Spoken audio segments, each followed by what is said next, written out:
लेकिन इस वक्त जो ये खबर सामने आ रही है, सूर्या मैथिल हो क्या रहा है भाई आपके प्रदेश में? सरकार आपकी, प्रशासन आपका, भाई शासन और प्रशासन तो एक ही गाड़ी के दो पहिए कहे जाते हैं, लेकिन आपके मंत्री तो खूब लाचार दिख रहे हैं।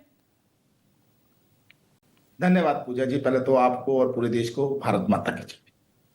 देखिए पूजा जी, जंगल में मोर नाचा किसने देखा किसने देखा, ये बहुत पुरानी कहावत है।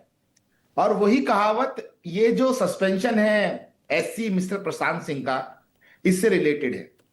कारण ये है कि जब एससी प्रशांत सिंह अपनी जो जिम्मेदारी है उसका निर्वहन ना करते हुए केवल और केवल बताएंगे कि मैं तो रामजीलाल सुमन का रिश्तेदार हूं, उसका भाई हूं, उसका दामाद हूं, उसका जीजा हूं, जो भी हूं, या फिर मैं राज बब्बर का जो है वो रिश्तेदार हूं, उसके घर में जाके खाना खाता हूं, तो ऐसे अधिकारियों के ऊपर कार्रवाई करने से पहले और अधिकारियों के लिए नजीर बनाते हुए जानकारियां साझा करना अत्यंत आवश्यक होता है कि आप किसी के भी रिश्तेदार हो सकते हैं। हो सकता है सपा शासन में आपको आशीर्वाद के रूप में सत्ता मिली हो, आपके पास में आपको पद मिला हो, लेकिन भाजपा सरकार में आपको काम करना पड़ेगा और जनता की सुननी पड़ेगी।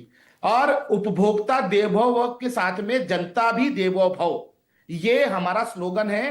प्रशासन का काम जो है वो जनता की सेवा करना है। ये जो है ये उदाहरण मंत्री जी ने दिया है और ये उन सबके लिए है जो ये समझते हैं कि समाजवादी पार्टी की सरकार आने वाली है। बहुत अच्छी बात है सूर्य मैथिल साहब, उदाहरण ये सामने रखना चाहिए, उन्हें काम करना चाहिए। अधिकारी बनाए गए हैं तो पद पर हैं तो अपना काम करें, लेकिन ऐसी क्या मजबूरी आ गई कि मतलब पहले प्रूफ देना पड़ गया कि भाई अधिकारी काम नहीं कर रहे हैं और उसके बाद एक्शन लिया गया? ये सब किए बिना भी तो एक्शन लिया जा सकता था ना। पूजा जी, मैंने फिर कहा, जंगल में मोर नाचा किसने देखा। एक बार अगर सस्पेंशन हो जाता तो ये बात आज मैं और आप चर्चा नहीं कर रहे होते ना। आज करोड़ों लोग ये नहीं जान पाते कि आखिर कोई अगर अपनी धौंस दिखाएगा राजनीतिक, तो ये भाजपा की सरकार है, उसको उसका इलाज करना जानती है।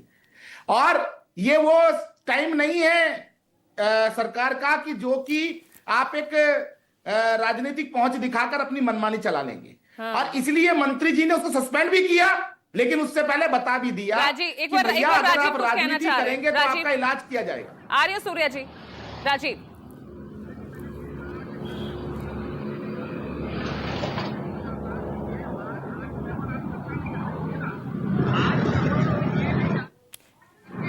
वो पक्ष एक रख रहे हैं पॉलिटिकल एनालिस्ट के तौर पर। एक बीजेपी तो इस डिबेट में आई नहीं है। वो बात एससी के ऊपर एक्शन की नहीं है, बात ये जो मंत्रियों ने लगातार नंदकिशोर नंदगोपाल नंदी ने या रविंद्र जायसवाल ने, चाहे ब्रजेश पाठक ने, चाहे एके शर्मा ने, चाहे ये जो मंत्री प्रतिभा नहीं याद आ रहा उनका मंत्री उस पर बैठी हुई है प्रतिभा शुक्ला, तो ये सारे मंत्रियों ने जो संजय निषाद अभी परसों ही उन्होंने कहा कि एकदम मनमानी चल रही है, ऐसे नहीं चल सकता। ये जो मंत्रियों की बात पर आप बताइए, एससी बहुत छोटी चीज है, एससी पर कार्रवाई बहुत छोटी चीज है, इसको मंत्री को पोस्ट करने की जरूरत नहीं थी।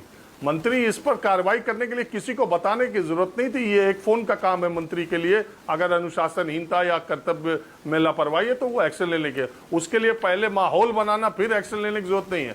आप बताइए, 6 आधा दर्जन मंत्री, कैबिनेट मिनिस्टर और मंत्री अगर ये चिट्ठी लिख रहे हैं कि हमारा कुछ सुना ही नहीं जा रहा है, जनता की समस्या, अफसर मनमानी कर रहे हैं, इस पर क्या है? और यह मनमानी अगर कर रहे हैं तो किसकी शह पे कर रहे हैं?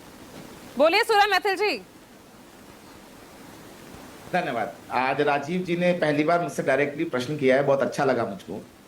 और मैं केवल इतना कहना चाहता हूं कि जब जब सरकार का अंतिम चरण होता है सत्ता का नए चुनाव से पहले, तो जो स्लीपर सेल्स होते हैं सरकारों के अंदर, जैसे कि अलग अलग पार्टियों के द्वारा जब सरकार होती है तो उसमें उनको पदस्थ किया जाता है, तो वो लोग अपना रंग दिखाना शुरू कर देते हैं।